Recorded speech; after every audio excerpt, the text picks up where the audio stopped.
Hi there, good afternoon everybody. I want to welcome you here to Prog Monster. My name is Murph. I am the host of this show, a show dedicated to progressive rock and other forms of rock music. So I had, this is Favorites, it's a show I do every Wednesday night. I had picked out a topic, actually I had several topics, and I had put this one at the top of the list to do, and then I realized when I started to research it a bit during the week that I'd already put two of these albums in my double albums. So this was supposed to be my 5 favorite triple albums, but 2 of them ended up in my double albums because I had forgot that 2 CDs didn't necessarily translate into 2 albums, but in this case it had translated into 3 albums. So instead of doing that topic, we're going to go to my next topic, which I had on my list to do, which is 5 iconic rock albums that I love. So, of course, there's many of these, but I picked out the five of the ones that I love. I think many people love as well. So we're going to do that topic tonight instead. This will be late. I did get home late, so sometimes during the week that's the case. And because I didn't get to eat lunch, I had gone 9 hours without eating. So I thought maybe that was important to do, so I did that instead. So I hope you can forgive me for the lateness. So anyways, we're doing 5 iconic albums that I love. Sorry. So used to saying favorite to everything. Okay, so these are in no particular order. These are 5 albums that I had picked out. I may do a couple of episodes of this. As many of you know, I sometimes do my five iconic albums that I love. I might do 5 more iconic albums I love. I may do another 5 albums that I love. I like to do that kind of thing. It gives a lot of attention to a lot of different albums that way. So we're going to start with the first one here. Fleetwood Mac's Rumors. I'm pretty sure I'm not alone in my love of this album. It's not one of my favorite albums of all time or anything, but it has a lot of really good stuff on it. In fact, I don't really think there's any really bad stuff on it. The one song that I've never been overly crazy about is "Oh Daddy." I don't get that song. It's kind of weird, but other than that, the rest of it is really good. You've got "Never Go Back Again." This is a good song. And then it's followed quickly by "Don't Stop," which is very famous, very well known, very iconic song. "Go Your Own Way," another song that is in that same class. "The Chain," which I think most people don't recognize as the title of the song, but once they hear it, they know this song. It's very well known. "I Don't Want to Know," pretty decent song as well. "Gold Dust Woman's" on here. "Songbird" is on here. Yeah, this is a strong album and a very well-selling album. It's an iconic album. Maybe Fleetwood Mac's most iconic. Maybe their most iconic album.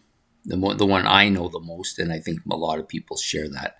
So that's the first of the 5 albums. The next up, we'll go without nobody.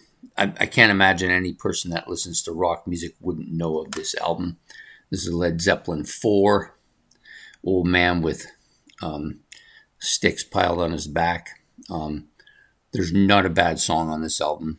Some of them are a little more burned out from early on in my career. There was a certain, at least the first half of this album got listened to a lot.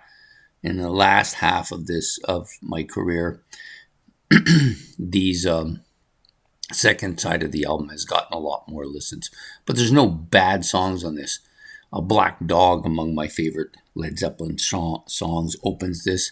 Absolutely killer. This is actually quite a heavy Led Zeppelin album as well. "Rock and Roll," which is probably the most overplayed Led Zeppelin song in my opinion. I don't really care much for it, but I don't dislike it either. "Battle of Evermore" is it's not one of the songs that I've ever really loved on the album, but it's a solid rock song. Of course, "Stairway to Heaven." Is there any more iconic rock song anywhere than that song? You know, there might be some arguments made for some Beatles songs or maybe this song or that song, but This is probably the most iconic song, at least in my opinion. Misty Mountain Hop, which is opens the second half. Great tune. Love it a lot. For a long time, it was probably my favorite song on the album and was replaced by Black Dog at some point. Four Sticks, great tune too. A little bit of underrated song, but really well. I shouldn't say underrated. I would say more of a deep cut. That's probably a better way to put it. Going to California, I actually love this song. I know a lot of people, some people tend to love it or hate it. I'm on the love side. And When the Levee Breaks, one of the more iconic tracks from Led Zeppelin, and definitely for this album. So this is a absolute killer, legendary album, and I love it. Next up, maybe even more legendary, Deep Purple's Dark Side of the Moon. Not my favorite Zeppelin, not my favorite Pink Floyd album, but near there. It's a masterpiece. To me, this is almost a perfect album. The way they've made all of the songs kind of tied together with noises and flowing into each other. It's almost a continuous song from top to bottom. In some ways, I think of it as one big song, but with different parts to it.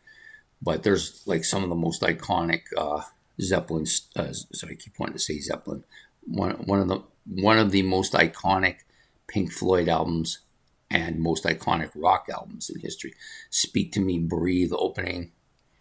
It just captures your attention right away, and you just want to keep listening, see what's coming next. On the Run, really good. Time is probably my favorite, with one of my most iconic guitar solos of all time in this.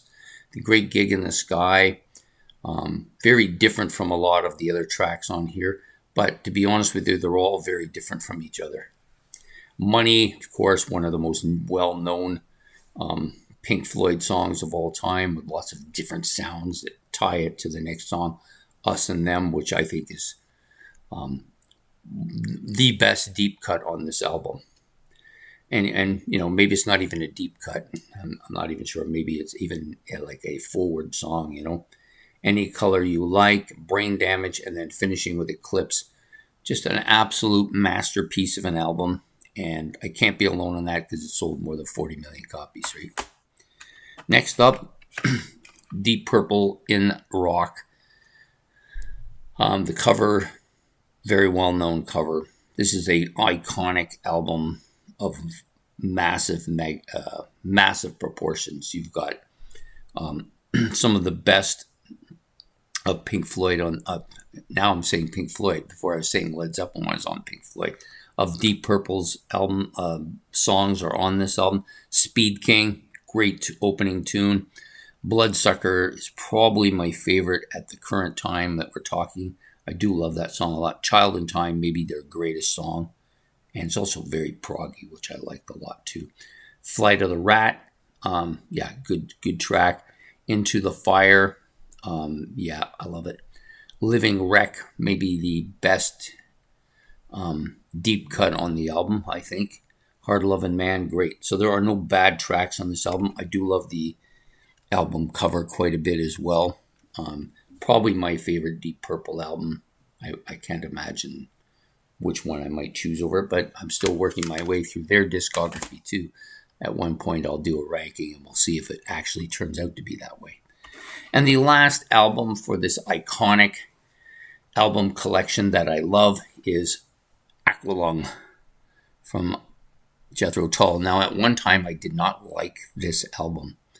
And part of the reason I didn't like it is because of the song Aqualung, which was my first exposure to Jethro Tull. I did not like it. I thought it was a weird song. I've since changed my tune on it, but this album, and this particular one that I have here, which is a remastered version with extras added on, is really good.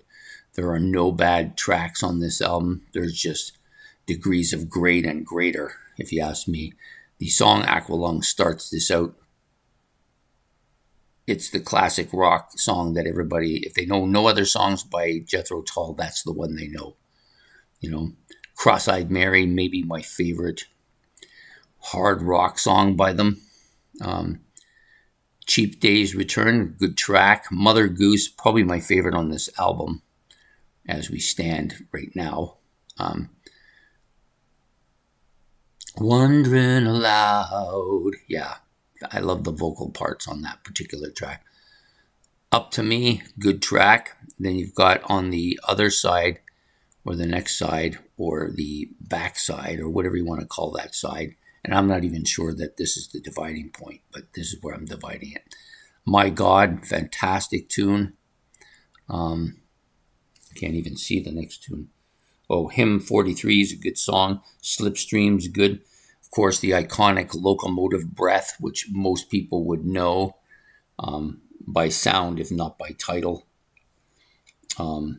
Wind Up, one of my favorite tracks on this album, and probably initially was the track that drew me more to this album than Aqualung. That's the track that I first heard. I thought, oh, okay, that one I like that one. And then it just grew from there.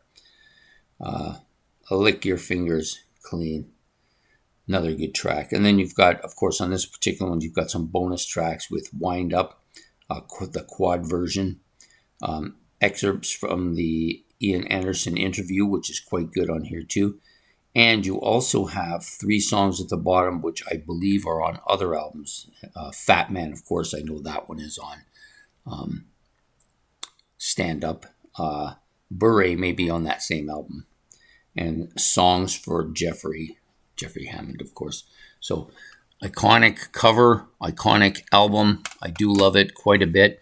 In fact, I love all of these albums quite a bit. This is one of the great, almost magnus opus albums. How many of these would you think are magnus opus for this group? I would say this one, probably. This one's probably. This one's definitely. This one definitely. And probably this one. So they're all what you might consider to be the best albums by each of these bands. They're not necessarily my favorite albums by those bands, but I can see why they're well loved. All of them are well loved albums. Anyways, that's my take on 5 iconic albums that I love. So hopefully you enjoyed this episode. Please hit the like and subscribe. If you want to make your own iconic album list, you can put that in the comment section below. I'll probably do a couple more of these. There was quite a few albums that I had considered that I just decided on these particular 5, trying to give a little bit of a range of different sounds. Some hard, some bluesy stuff, some different, poppy. And I wanted to give some of the bands that I love a little more attention to. So I may do a couple more of these, but for tonight, this is going to be the one we do. So if you have your own 5 that you want to put in there, that's great. If you like any of these albums, you want to make comments about them, you can do that as well. So anyways, I hope you've enjoyed this. We will see you next Wednesday with another episode of Favorites. So take care and good night.